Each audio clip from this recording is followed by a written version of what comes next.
నమస్కారం, నా పేరు దివ్య. వార్తల్లో ముందుగా ముఖ్యాంశాలు.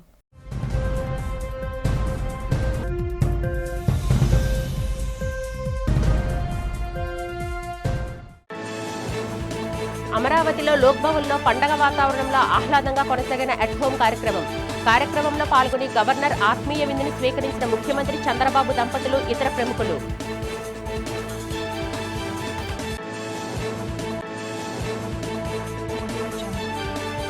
కలియుగ వైకుంఠం తిరుమలలో శ్రీ వెంకటేశ్వర స్వామిని దర్శించుకున్న సినీ రంగ ప్రముఖులు. స్వామివారిని దర్శించుకోవడం పూర్వజన్మ సుకృతమే అన్న ఎంఎం కీరవాణి, సుమా కనకాల.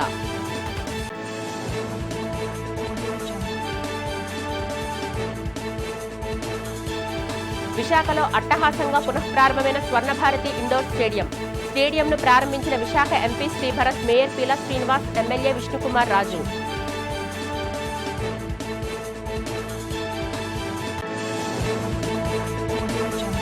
విశాఖ విద్యార్థులకు అందుబాటులోకి వచ్చిన ధనిక్ భారత్ విద్యా సంస్థ. విద్యార్థులను భావి భారత పౌరులుగా తీర్చిదిద్దడమే తమ సంస్థ లక్ష్యం అన్న సివిల్ సర్వీసెస్ నిపుణురాలు కాలలత. గణతంత్ర దినోత్సవం సందర్భంగా అమరావతిలో లోక్ భవన్లో governor justice S Abdul Nazeer, ప్రథమ మహిళ సమీరా నజీర్ సోమవారం సాయంత్రం ఏర్పాటు చేసిన అట్ హోం కార్యక్రమం అత్యంత ఆత్మీయంగా, ఆహ్లాదకరంగా సాగింది. ఈ వేడుకలో ముఖ్యమంత్రి నారా చంద్రబాబు నాయుడు, ఆయన సతీమణి భువనేశ్వరి, హైకోర్టు ప్రధాన న్యాయమూర్తి జస్టిస్ ధీరజ్ సింగ్ ఠాగూర్ దంపతులు, ఉప ముఖ్యమంత్రి పవన్ కళ్యాణ్, ఆయన సతీమణి అన్నా లెజ్నేవా ప్రధాన ఆకర్షణగా నిలిచారు. గవర్నర్ స్వయంగా అతిథులకు వద్దకు వచ్చి చిరునవ్వుతో పలకరిస్తూ అందరినీ సాదరంగా ఆహ్వానించారు. ఈ కార్యక్రమంలో రాష్ట్ర కేబినెట్ మంత్రులు నారా లోకేష్, అచ్చెన్నాయుడు, పి నారాయణ, కొల్లు రవీంద్ర, సవిత, కొండపల్లి శ్రీనివాస్, రాంప్రసాద్ రెడ్డి సహా పలువురు ఎంపీలు, ఎమ్మెల్యేలు హాజరయ్యారు. మండలి ప్రతిపక్ష నేత బొత్స సత్యనారాయణ, టీడీపీ రాష్ట్ర అధ్యక్షుడు పల్లా శ్రీనివాసరావు, బీజేపీ రాష్ట్ర అధ్యక్షుడు పివిఎన్ మాధవ్ ఈ వేడుకల్లో కనిపించారు. రాజకీయ నాయకులతో పాటు పద్మ అవార్డు గ్రహీతలు, స్వాతంత్ర సమరయోధులు, రక్షణ శాఖ సిబ్బంది, క్రీడాకారులు, మెరిట్ విద్యార్థులు, మహిళా సర్పంచ్లను గవర్నర్ ప్రత్యేకంగా అభినందించారు. ఆత్మీయ పలకరింపుల మధ్య ఈ కార్యక్రమంలో లోక్ భవన్లో పండగ వాతావరణం తలపించింది.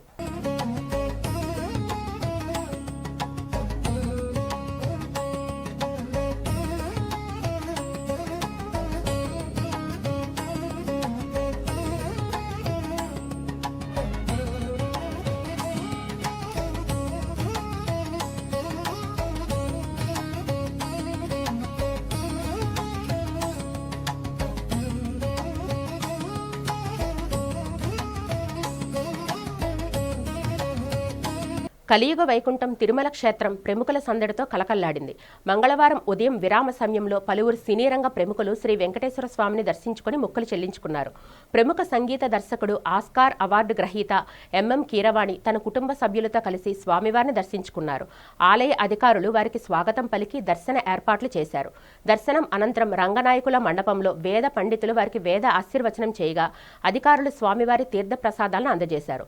ప్రముఖ యాంకర్ సుమా కనకాల, నటుడు రాజీవ్ కనకాల దంపతులు కూడా శ్రీవారిని దర్శించుకున్నారు. స్వామివారిని దర్శించుకోవడం ఎప్పుడూ ఒక ఆధ్యాత్మిక అనుభూతిని ఇస్తుందని, లోకమంతా క్షేమంగా ఉండాలని వేడుకున్నట్లు వారు మీడియాకు తెలిపారు. ఆలయం వెలుపల అభిమానులు వారితో ఫోటోలు దిగేందుకు ఆసక్తి చూపారు.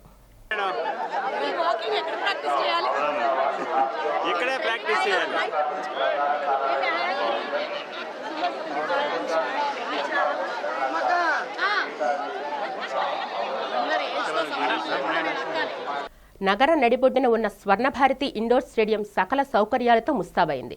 సుమారు 16.90 కోట్ల వ్యయంతో చేపట్టిన ఆధునీకరణ పనులు పూర్తి కావడంతో శుక్రవారం ఈ స్టేడియాన్ని విశాఖ పార్లమెంట్ సభ్యులు ఎం శ్రీభరత్, నగర మేయర్ పీలా శ్రీనివాసరావు, ఉత్తర నియోజకవర్గ ఎమ్మెల్యే విష్ణుకుమార్ రాజుతో కలిసి ఘనంగా ప్రారంభించారు.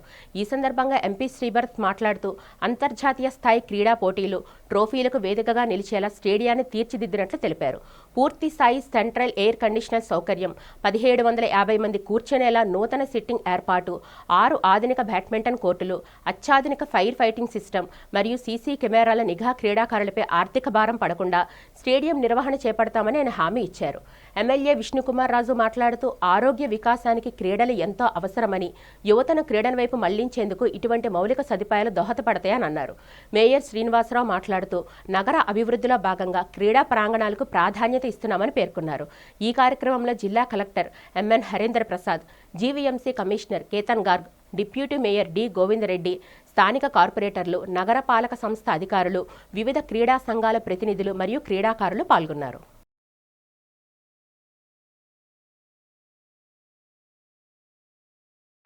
అందరికీ నమస్కారం అండి. ఇవాళ జీవీఎంసీ స్వర్ణభారతి స్టేడియము 16 కోట్లతో రెనోవేషన్ చేయడము అండ్ అప్గ్రేడేషన్ కూడా మల్టిపుల్ ఏరియాస్ని చేయడం జరిగింది. లోపలికి వెళ్ళి మేము ఇప్పుడే బ్యాడ్మింటన్ కోర్ట్స్లో ప్రాక్టీస్ ర్యాలీ కూడా ఆడాము.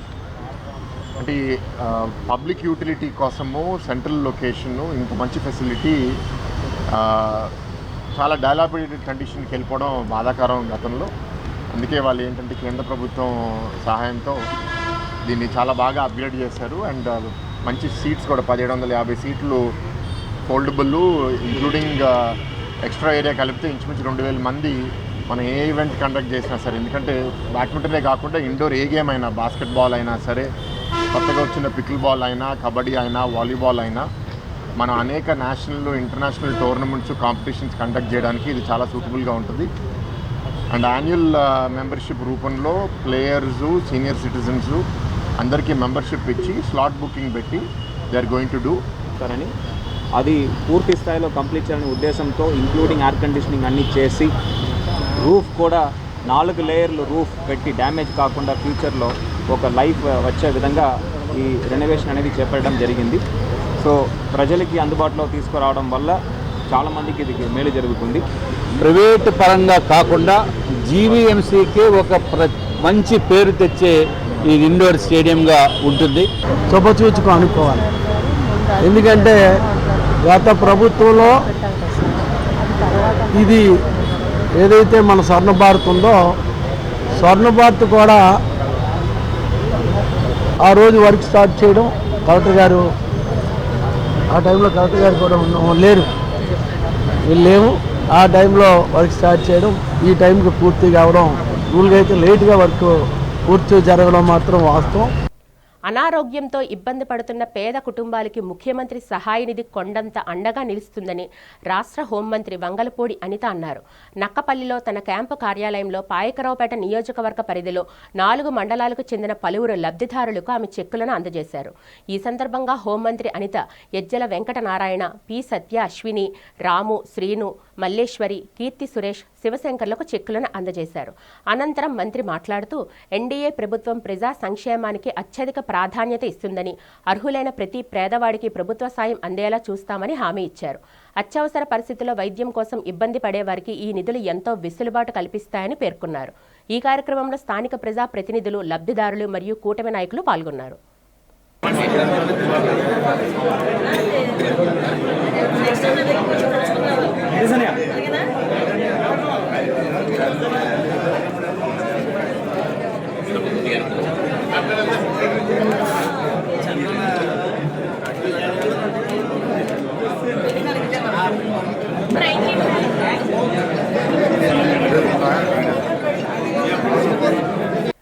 విశాఖ ఉత్సవ్ నగర ప్రజలను అలరిస్తుంది. ఇతర ప్రాంతాలకు చెందిన వారు సైతం ఉత్సవాలను చూడడానికి తరలి వస్తున్నారు. గత 3 రోజులుగా బీచ్ రోడ్లో 2 వేదికలపై సాంస్కృతిక కార్యక్రమాలు ఘనంగా సాగుతున్నాయి. కళాకారుల నృత్యాలు, సాహస విన్యాసాలు, గాయకుల సంగీత విభావరి విశేషంగా ఆకట్టుకుంటున్నాయి. సోమవారం సాయంత్రం కాళీమాత గుడి వద్ద ప్రధాన వేదికపై చేసిన విన్యాసాలు ఆకట్టుకున్నాయి. రిపబ్లిక్ డే సందర్భంగా దేశభక్తి కార్యక్రమాలు నిర్వహించారు నిర్వాహకులు. మౌనికా పట్నాయక్ బృందం కళ్లకు గంతలు కట్టుకుని ప్రదర్శించిన నాట్యం ఆకట్టుకుంది. ప్రముఖ బాలీవుడ్ గాయని కనికా కపూర్ గీతాలు ఆకట్టుకున్నాయి. ఇదే సమయంలో సాగర్ నగర్, భీమిలిలో సందడి లేకుండానే కార్యక్రమాలు నిర్వహించారు నిర్వాహకులు.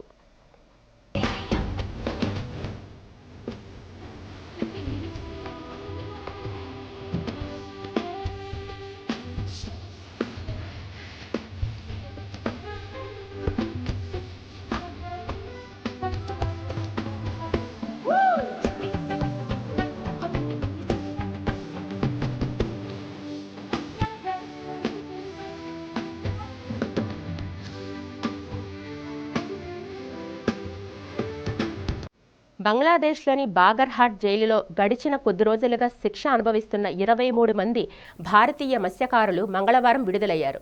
ఈ సందర్భంగా బంగ్లాదేశ్ హోం మంత్రిత్వ శాఖ డిప్యూటీ సెక్రటరీ మహ్మద్ హఫీజ్ ఆల్ అసాద్ ప్రత్యేకంగా ఢాకా నుంచి విచ్చేసి విడుదల ప్రక్రియను పర్యవేక్షించారు. భారత ప్రభుత్వం తరపున assistant high commission of India ప్రతినిధి చంద్రజిత్ హై కమిషనర్ కౌన్సిలర్తో కలిసి east Coast mechanised fishing boat owners association of India అధ్యక్షుడు వాసుపల్లి జానకిరామ్ ఈ విడుదలకు సంబంధించిన డాక్యుమెంటేషన్ పూర్తి చేశారు. ప్రస్తుత ద్వైపాక్షిక సంబంధాల నేపథ్యంలో భారతీయ మత్స్యకారులకు జైల్లో ఎటువంటి ఇబ్బందులు కలగకుండా ప్రత్యేక పర్యవేక్షణ చేసినట్లు బంగ్లా అధికారులు వెల్లడించారు. జైలు నుంచి విడుదలైన మత్స్యకారులను కట్టుదిట్టమైన భద్రత మధ్య మోంగ్లా పోర్టుకు తరలించారు. అక్కడ పోలీసుల కస్టడీలో ఉన్న భారతీయ బోట్లకు చిన్నపాటి మరామతులు చేపడుతున్నారు. ఈ పనులు పూర్తయిన తర్వాత భారత్ బంగ్లాదేశ్ విదేశాంగ ఒప్పందం ప్రకారం జనవరి 29న అంతర్జాతీయ జిల్లాలో కోస్ట్ గార్డ్ అధికారుల సమక్షంలో వీరిని స్వదేశానికి పంపించనున్నారు.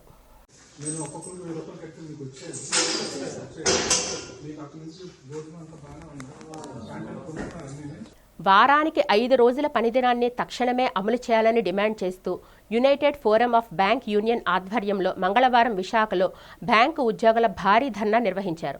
నగరంలో జీవీఎంసీ గాంధీ విగ్రహం వద్ద ఉదయం 10:30 నుంచి మధ్యాహ్నం 1 గంట వరకు జరిగిన ఈ నిరసనలో వందలాది మంది అధికారులు ఉద్యోగులు పాల్గొన్నారు.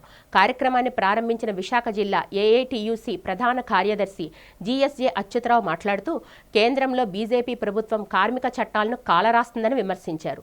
29 చట్టాలను రద్దు చేసి కార్పొరేటర్లకు అనుకూలమైన 4 లేబర్ కోడ్లను తీసుకురావడం దుర్మార్గమన్నారు. యూఎఫ్బియు కన్వీనర్ ఆర్ వసంతరావు మాట్లాడుతూ దేశవ్యాప్తంగా 8 లక్షల మంది ఉద్యోగులు ఈ సమ్మెలో భాగస్వాములయ్యారని, తమ న్యాయమైన డిమాండ్లను ప్రభుత్వం పరిష్కరించే వరకు వెనక్కి తగ్గేది లేదని స్పష్టం చేశారు. ఈ కార్యక్రమంలో ఏఐటియుసి నాయకులు పడాల గోవింద్, నెయ్యల నాగభూషణ్ రావు, సత్యనారాయణ మరియు వివిధ బ్యాంకుల ప్రతినిధులు పాల్గొన్నారు.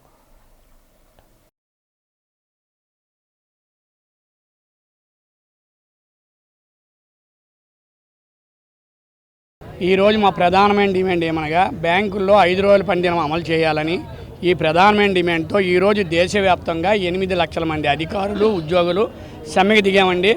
ఈ సమ్మెకు ముందు మేము చాలా పోరాటాలు చేశాము. మన 22, 23 తారీఖున చీఫ్ లేబర్ కమిషనర్తో కూర్చొని చర్చలు జరిగిన చర్చలు విఫలమయ్యేవి. దాని తాలూకు ఎఫెక్టే ఈరోజు స్ట్రైకు. యాక్చువల్గా ఏంటంటే 7/12/2023లో memorandum of understanding Indian banks అసోసియేషన్తో మాకు యునైటెడ్ ఫోరం ప్రతినిధులు జరిగింది. అలాగే 8/3/2024లో 12th బైపార్టీ సెటిల్మెంట్లో కూడా జాయింట్ నోట్లో కూడా Indian bank association 5-day banking ఇస్తామని చెప్పి ప్రభుత్వానికి సిఫార్సు చేసినప్పటికీ కేంద్ర ప్రభుత్వం కాలయాపన చేసి ఇంతవరకు దాన్ని అమలు చేయకపోవడం చాలా దురదృష్టకరమండి. దాని పర్యవసానమే ఈరోజు బ్యాంకుల్లో ఈరోజు దేశవ్యాప్త సమ్మె చేస్తున్నాం. అంతేకాకుండా యాక్చువల్గా 2015లో 10వ ద్వైపాక్షిక ఒప్పందం జరిగినప్పుడు ఒప్పందంలో అప్పుడు కూడా మేము 5 రోజుల పనిదినం అడిగాము. ఈసారికి మీరు 2వ శనివారం 4వ శనివారం తీసుకోండి, తర్వాత మేము మిగతా శనివారాలు ఇస్తామని చెప్పి ఇప్పటి వరకు కూడా దాన్ని అమలు చేయలేదు. ఈరోజు స్ట్రైక్ చేయడం మాకు చాలా కస్టమర్లకి అసౌకర్యం కలిగించిన ఈ ప్రభుత్వ నిర్లక్ష్య ధోరణి వల్ల ఈరోజు మేము ఈ స్ట్రైక్ తలపెట్టామండి. మీ మీడియా ద్వారా మేము చెప్పబోయేది ఏంటంటే మా తాలూకా ఈ సానుకూల సమస్య ప్రభుత్వం పరిష్కరించకపోతే ఈ సమ్మెని United Forum of bank union తరఫున ఇంకా ఉధృతం చేస్తాం. ఈరోజు దేశవ్యాప్తంగా 8 లక్షల మంది బ్యాంకు ఉద్యోగులు ఆఫీసర్లు సమ్మె చేయడానికి ప్రధాన కారణం వారంలో 5 రోజుల పనిదినం కల్పించాలని. ఇదేమి గొంతెమ్మ కోరిక కాదు. ఒక పక్క పివి నరసింహారావును మొదలుపెట్టుకుని నేటి నరేంద్ర మోడీ వరకు గ్లోబలైజేషన్, ప్రపంచీకరణ అంటున్నారు. మరి ప్రపంచంలో అన్ని దేశాల్లో 5 రోజుల పనిదినాలు ఉన్నాయి. ప్రపంచమే కాదు, భారతదేశంలో 1986లో కేంద్ర ప్రభుత్వ ఉద్యోగులకు 4వ వేతన సంఘం సిఫార్సు చేసింది వారానికి 5 రోజుల పనిదినం ఉండాలని. ఇవాళ chief of the naval staff కానీ, chief of army, chief of air force, Rashtrapati Bhavan, supreme court అన్ని కేంద్ర ప్రభుత్వ ఉద్యోగులు, రాష్ట్ర ప్రభుత్వ ఉద్యోగులు గత 4 దశాబ్దాలుగా వారానికి 5 రోజుల పనిదినాన్నే కొనసాగిస్తున్నారు. బ్యాంకింగ్ రంగం తప్ప ఫైనాన్షియల్ ఇన్స్టిట్యూట్ అయిన ఇన్సూరెన్స్ కంపెనీలు, రిజర్వ్ బ్యాంక్ కూడా 5 రోజుల పనిదినాలను కొనసాగుతున్నాయి. ఎటొచ్చి బ్యాంకింగ్ రంగాన్ని బైపార్టీ సెటిల్మెంట్లో ఒక అగ్రిమెంట్కి వచ్చినప్పటికీ నరేంద్ర మోడీ, అమిత్ షా జోడీ ఈ పథకాన్ని అమలు చేయడానికి మోకాలాడుతున్నారు. విజయనగర సామ్రాజ్యాన్ని అజేయంగా పరిపాలించి తన పాలనతో ప్రపంచవ్యాప్త గుర్తింపు తెచ్చిన శ్రీకృష్ణదేవరాయలు భవిష్యత్ తరాలకు స్ఫూర్తిదాత అని డాక్యార్డ్ కేటీబీ అసోసియేషన్ గౌరవ అధ్యక్షులు జాతీయ జర్నలిస్టుల సంఘం కార్యదర్శి గంట్ల శ్రీనిబాబు కొనియాడారు. మంగళవారం ఎన్ఏడి సమీపంలో కేటీబీ కళాక్షేత్రంలో అసోసియేషన్ ఆధ్వర్యంలో శ్రీకృష్ణదేవరాయల జయంతి వేడుకలను ఘనంగా నిర్వహించారు. ఈ సందర్భంగా గంట్ల శ్రీనిబాబుతో పాటు సంస్థ అధ్యక్షులు బత్తుల చిరంజీవి, కార్యదర్శి విజయనగిరి భాస్కర్రావు మాట్లాడుతూ 1509 నుంచి 1529 వరకు రాయల పాలన స్వర్ణయుగమని పేర్కొన్నారు. ఆంధ్రభోజుడుగా ప్రసిద్ధి చెందిన రాయలవారు సాహిత్యం, కళలను అమితంగా పోషించారని, ఆయన రచించిన ఆముక్తమాల్యద తెలుగు సాహిత్యానికి మణిహారమని గుర్తు చేశారు. అష్టదిగ్గజ కవులను ఆదరించిన ఘనత ఆయనకే దక్కుతుందన్నారు. తొలుత రాయల చిత్రపటానికి పూలమాలలు వేసి నివాళులర్పించారు. ఈ కార్యక్రమంలో సంఘం నేతలు నాయుడు, రమణ, సన్యాసిరావు, ప్రసాద్ మరియు సభ్యులు అధిక సంఖ్యలో పాల్గొన్నారు.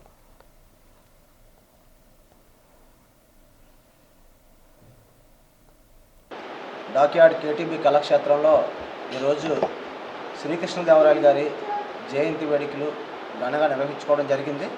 మరి ప్రతి ఏటా కూడా జనవరి నెలలో ఈ వేడుకలను మేము అంతా కలిపి నిర్వహించుకుంటూ వస్తున్నాం. మరి శ్రీకృష్ణదేవరాయలు మనందరికీ తెలుసు. శ్రీకృష్ణదేవరాయలు గొప్ప ఉదార ఆయన ఎన్నోసార్లు విజయనగర సామ్రాజ్యాన్ని పరిపాలించిన రోజుల్లోనే కొండవీడు కానీ, వద్దనీడు కానీ, రాజమహేంద్రవరం కానీ ఎన్నో దాంట్లో యుద్ధాల్లో జయించి ఆ పట్టణాలన్నీ కూడా ఆయన 1516 అలాగే 1519లో కూడా సింహాచలం పుణ్యక్షేత్రానికి వచ్చి తన తల్లిదండ్రుల పేరిట, తన భార్య పేరిట విలువైన కంఠాభరణాలు, అలాగే చెవి పోగులు, వజ్రాలు, అలాగే పచ్చల పథకం, ఎన్నో కంఠాభరణాలతో పాటు విలువైన ఆభరణాలన్నీ కూడా స్వామివారికి సమర్పించారు. తర్వాత 1978లో జరిగిన దొంగతనంలో స్టోర్పురం దొంగలు వాటిని చంద్రవంద చేసినప్పటికీ కూడా ఇప్పటికీ కూడా రాయలవారు సమర్పించిన ఆనవాళ్ళు చాలా వరకు కూడా మన ఆలయంలో భద్రంగానే ఉన్నాయి. అలాగే తిరుపతితో పాటు ఎన్నో పుణ్యక్షేత్రాలకి శ్రీకృష్ణదేవరాయలు గారు తన ఉదారంగా కూడా తన పరిపాలన పూర్తిగా కూడా బంగారు ఆభరణాలు కానీ, అన్నాటివి కానీ అన్నీ కూడా ఎన్నో విలువైన భూములు కూడా ఇచ్చారు. సింహాచలం దేవస్థానాన్ని కూడా 3-4 గ్రామాలు ఆయన టైంలోనే ఇచ్చారు.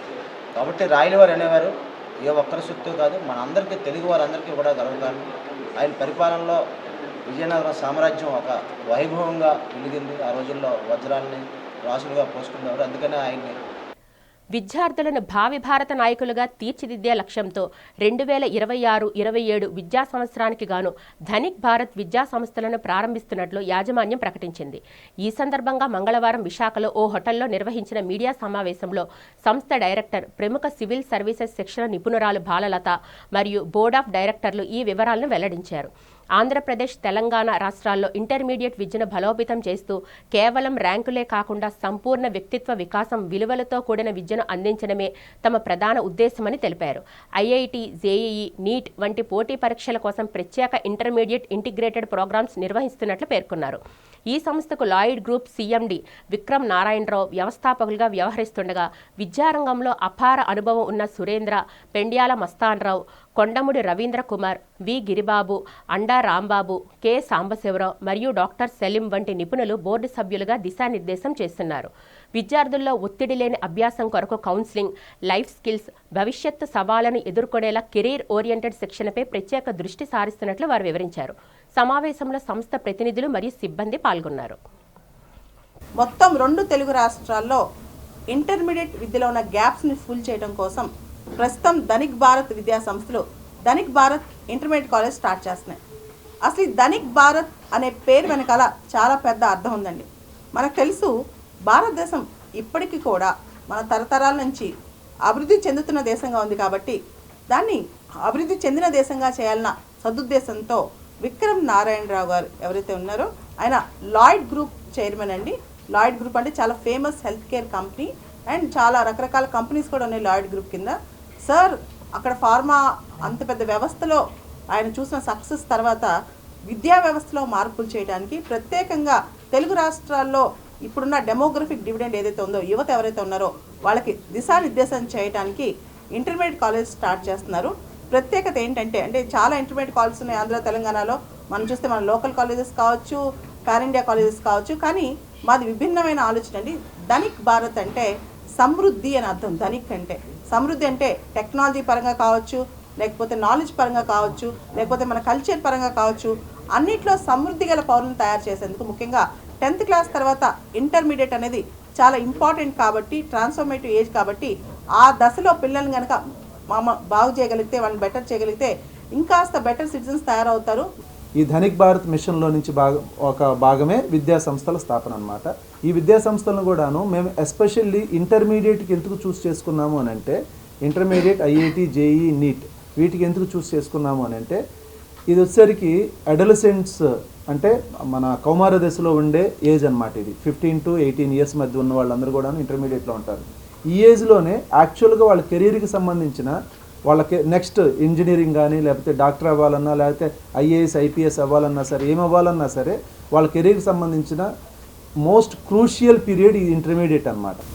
విద్యా సంస్థలు స్థాపించడానికి మూల కారణం దశాబ్దాల తరబడి అభివృద్ధి చెందుతూ ఉన్న దేశంగానే మిగిలిపోతున్న భారతావనిని అభివృద్ధి చెందిన దేశంగా తీర్చిదిద్దాలనేదే ధనిక్ భారత్ మిషన్ యొక్క ముఖ్య ఉద్దేశం అండి. అందులో భాగంగానే ధనిక్ భారత్ విద్యా సంస్థలు స్థాపించడం జరిగింది. ఇది మాకు మరో వ్యాపారం కాదు, ఇది ఒక సామాజిక సేవ అనే నినాదంతో ధనిక్ భారత్ ఇంటర్మీడియట్ కాలేజెస్ మా అన్నయ్య విక్రమ్ నారాయణరావు గారు దీన్ని స్థాపించడం జరిగిందండి. వేదాంత ఇన్స్టిట్యూట్ విశాఖపట్నం చారిటబుల్ ట్రస్ట్ ఆధ్వర్యంలో జనవరి 28 నుంచి ఫిబ్రవరి 1వ తేదీ వరకు భగవద్గీతలో 11వ అధ్యాయం విశ్వరూప దర్శన యోగంపై ప్రత్యేక ప్రవచనాలు నిర్వహించనున్నారు. నగరంలో విఎంఆర్డీఏ చిల్డ్రన్స్ ఎరీనాలో ప్రతిరోజు సాయంత్రం 6:30 నుంచి 7:45 వరకు ఈ కార్యక్రమం జరుగుతుందని trust executive trustee SV Satyanarayana, Visweswararao, Harinatharaju తెలిపారు. ఈ సందర్భంగా విజేఎఫ్ ప్రెస్ క్లబ్లో ఏర్పాటు చేసిన మీడియా సమావేశంలో వారు కార్యక్రమం వివరాలను వెల్లడించారు. ప్రముఖ ఆధ్యాత్మికవేత్త సుశీలాజీ ఈ ప్రవచనాలను ఆంగ్లంలో అందిస్తారని, భగవంతుని విశ్వరూపం నిత్య జీవితంలో వేదాంతం యొక్క ప్రాముఖ్యతను ఆమె వివరిస్తారని పేర్కొన్నారు. గత 3 దశాబ్దాలుగా వేదాంత శాస్త్రంపై పరిశోధనలు చేస్తున్న సుశీలాజీ ప్రపంచవ్యాప్తంగా అనేక విద్యా కార్పొరేట్ సంస్థల్లో ఉపన్యాసాలు ఇచ్చారని గుర్తు చేశారు. ఈ జ్ఞాన యజ్ఞంలో భక్తులు, విద్యార్థులు పెద్ద ఎత్తున పాల్గొనాలని వారు కోరారు. Welcome to all press friends to this occasion of press meet.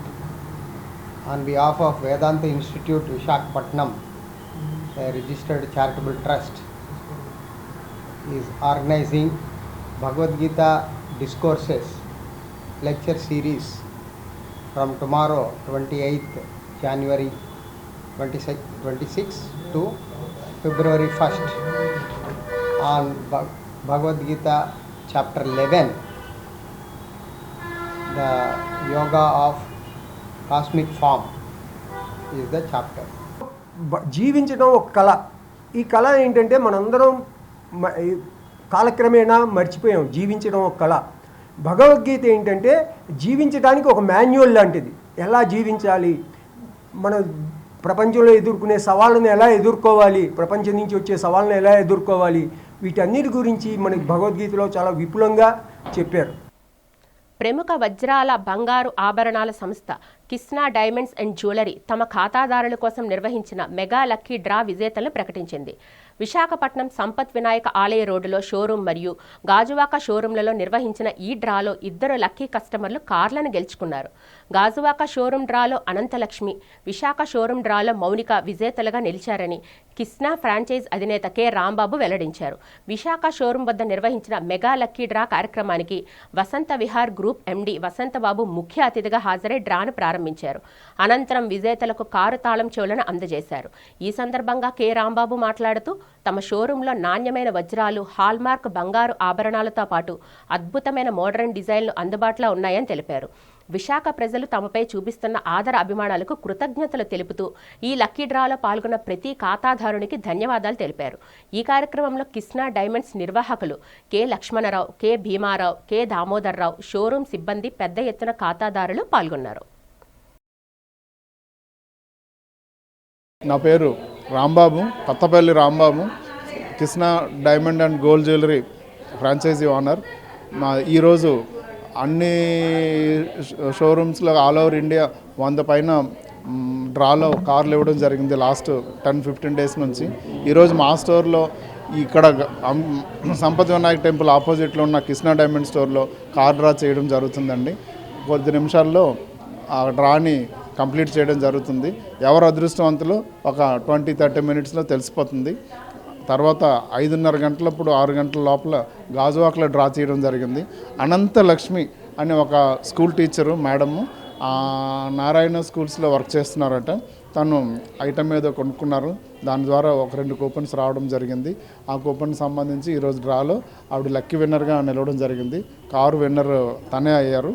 తర్వాత అది 6 గంటలకు కంప్లీట్ అయిపోయింది. సో ఇప్పుడు టౌన్ నెక్స్ట్ రెండో స్టోర్లో కావాల్సిన డ్రాని ఇప్పుడు చేయడం జరుగుతుంది. ఇప్పుడు మరి ఎవరు లక్కీ విన్నరో చూడాలి. ఈ కృష్ణా డైమండ్స్ అనేది ఆల్ ఓవర్ ఇండియా 130 స్టోర్లు రన్ అవుతున్నాయి సార్. ఈ అన్ని స్టోర్స్లో కూడాను న్యాచురల్ డైమండ్స్ అంటే ఐజేఏ సర్టిఫికెట్, జిఏ సర్టిఫికెట్తో ఇష్యూ చేయడం జరుగుతుంది. తెలుగుదేశం పార్టీ భీమిలి నియోజకవర్గ పార్లమెంట్ సెక్రటరీగా సీనియర్ నాయకులు కొల్లి చిరంజీవి ఘనంగా ప్రమాణ స్వీకారం చేశారు. విశాఖపట్నంలో పార్టీ కార్యాలయంలో జరిగిన ఈ కార్యక్రమంలో పార్టీ ముఖ్య నాయకులు భారీ సంఖ్యలో కార్యకర్తల సమక్షంలో ఆయన బాధ్యతలు స్వీకరించారు. ప్రమాణ స్వీకారం అనంతరం మధురవాడ పరిధిలో 7వ వార్డు మల్లయ్యపాలెం చేరుకున్న చిరంజీవికి గ్రామస్తులు, యువత భారీ బైక్ ర్యాలీతో నీరాజనం పలికారు. బాణాసంచా కాల్పులు, నినాదాలతో గ్రామం హోరెత్తింది. ఈ సందర్భంగా మల్లయ్యపాలెం గ్రామస్తులు ఆయనను ఘనంగా సన్మానించి తమ అభిమానాన్ని చాటుకున్నారు. ఈ సందర్భంగా కొల్లి చిరంజీవి మాట్లాడుతూ గత 35 ఏళ్లుగా క్రమశిక్షణ గల కార్యకర్తగా పార్టీకి తాను అందించిన సేవలను గుర్తించి ఈ పదవిని అప్పగించిన అధినేత చంద్రబాబు నాయుడికి, పార్టీ రాష్ట్ర నాయకత్వానికి కృతజ్ఞతలు తెలిపారు. భీమిలి నియోజకవర్గంలో పార్టీని మరింత బలోపేతం చేయడమే తమ ప్రథమ లక్ష్యమన్నారు.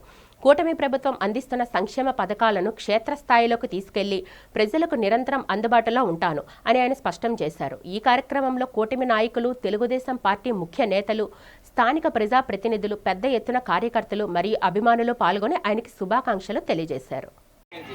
ఈరోజు ప్రమాణ సాగరానికి ఈరోజు నేను అంతవరకు ఆ జిల్లా ఆఫీస్ వరకు వెళ్ళానంటే ఒక గంట గుర్తించి 30 సంవత్సరాలుగా ఈరోజు నేను పార్టీలో కష్టపడి ఉన్నాను.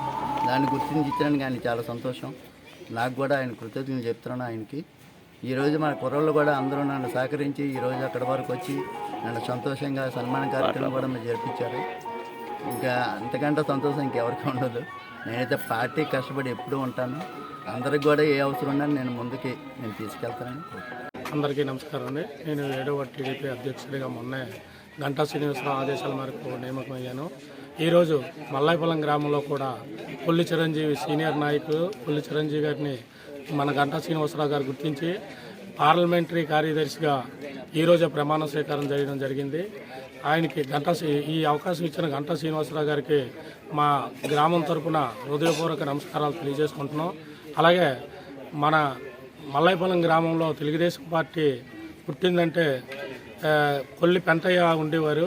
ఆ తర్వాత కొల్లి చిరంజీవి గారు దీన్ని కృషి చేసి మల్లాయపాలెం గ్రామంలో అత్యంత స్థానానికి మల్లాయపాలెం గ్రామంలో తెలుగుదేశం పార్టీని నిలబెట్టి ఈ రోజు వరకు అనేక కార్యక్రమాలు చేస్తూ రోడ్లు అయితేనేమి, కాలువలు అయితేనేమి, డ్రైన్లు అయితేనేమి అనేక కార్యక్రమాలు చేస్తూ మొన్నే పార్క్ కూడా ఇక్కడ నిర్మించడం జరిగింది. అలాగే మన శ్మశాన వాటికి కూడా బాగా చేయడం జరిగింది. ఇంకో 2-3 రోజుల్లో మనం తీసుకెళ్ళే నిధులు లేక ఇబ్బంది పడ్డారన్నారు కాంట్రాక్టర్ గారు. అవి వేరే వ్యాంబే కాలనీ నిధులతో, ఆ శ్మశాన వాటికి నిధులతో ఇక్కడ కూడా మన శ్మశాన వాటిని మిగతా బ్యాలెన్స్ వర్క్లు చేయిస్తాం.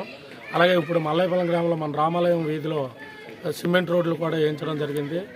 ఇదంతా మన ఎమ్మెల్యే గంటా శ్రీనివాసరావు గారు ఎమ్మెల్యేగా, మినిస్టర్గా ఉన్నప్పుడు మన గ్రామం తరఫున నేను వార్డు సెక్రటరీగా, కొల్లి చిరంజీవి గారు సీనియర్ నాయకుడిగా ఇదివరకు బీసీఎల్లో జిల్లా బీసీఎల్లో పనిచేశారు.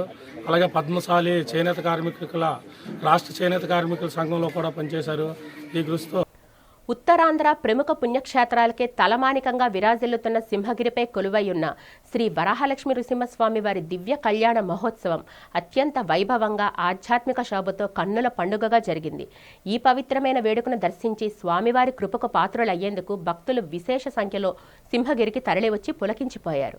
దేవస్థానం ఆర్జిత సేవల్లో అత్యంత ప్రముఖమైన ఈ నిత్య కళ్యాణాన్ని ఆలయ అర్చక స్వాములు సకల వైష్ణవ సాంప్రదాయాలను పాటిస్తూ పంచారాత్రగామ శాస్త్ర విధానంలో శాస్త్రోక్తంగా నిర్వహించారు. కళ్యాణ మండపం వేద మంత్రాల పఠనంతో మార్మోగుతుండగా శ్రీ గోవిందరాజస్వామి వారి ఉత్సవమూర్తిని వారి ఉభయ దేవేరులైన శ్రీదేవి, భూదేవి అమ్మవార్లతో సహా దివ్యంగా అధిష్ఠింపచేశారు. ఈ మహోత్సవానికి అంకురార్పణ చేస్తూ భక్తుల గోత్రనామాలతో అర్చక స్వాములు ముందుగా పవిత్ర సంకల్పాన్ని పలికారు. అనంతరం విశ్వక్సేనారాధన మరియు పుణ్యవచనాలతో కార్యక్రమానికి శుభారంభం పలికారు. తస్మారంగమామో యస్మిక్షుయా యజిన్వత ఆపో జనయథాచనః యజ్ఞోపవీత దేవతాభ్యో నమః స్నానం సమర్పయామి స్నానానంతరం శుద్ధ ఆచమనీయం సమర్పయామి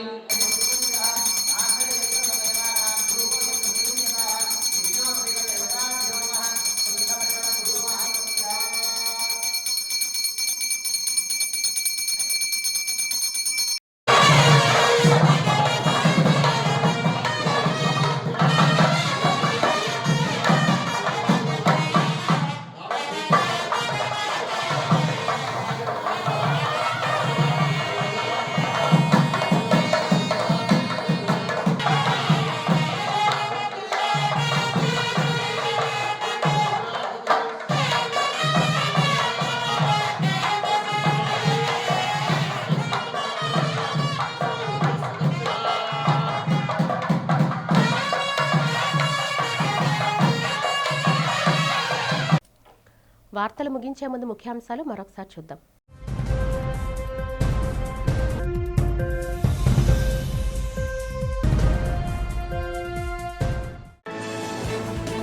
అమరావతిలో లోక్భవన్లో పండగ వాతావరణంలో ఆహ్లాదంగా కొనసాగిన అట్ హోమ్ కార్యక్రమంలో పాల్గొని గవర్నర్ ఆత్మీయ విందుని స్వీకరించిన ముఖ్యమంత్రి చంద్రబాబు దంపతులు, ఇతర ప్రముఖులు.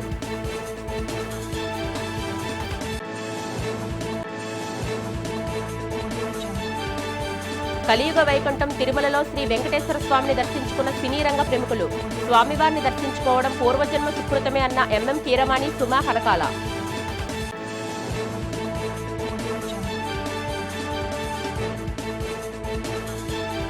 విశాఖలో అట్టహాసంగా పునఃప్రారంభమైన స్వర్ణభారతి ఇండోర్ స్టేడియంను ప్రారంభించిన Visakha MP Sribharat, mayor Peela Srinivas, MLA Vishnukumar రాజు.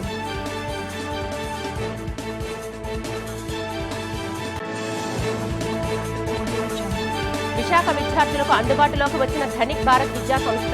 విద్యార్థులను భావి భారత పౌరులుగా తీర్చిదిద్దడమే తమ సంస్థ లక్ష్యం అన్న సివిల్ సర్వీసెస్ నిపుణురాలు కాలలత. ఈ వార్తలు ఇంతటితో సమాప్తం. నమస్కారం.